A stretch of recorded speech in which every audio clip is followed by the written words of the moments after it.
Hello guys, welcome back to my channel and welcome back here in the North Sea. So bali back to offshore life ulit tayo, and currently we are in dynamic positioning operation mode, joystick mode, proceeding to the next location. So bali natapos na po tayo dito sa may isang work scope natin. So mostly ay ROV subsea operation po tayo. Then this one we're gonna be transferring into one of the areas well here in the North Sea, and magiging work scope natin ay same pa rin naman.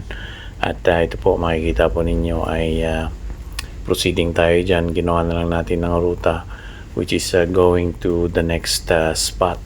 So bali pagdating natin doon, it will gonna be the same. We're gonna be lowering our ROV, and we're going to resume the ROV work scope operation.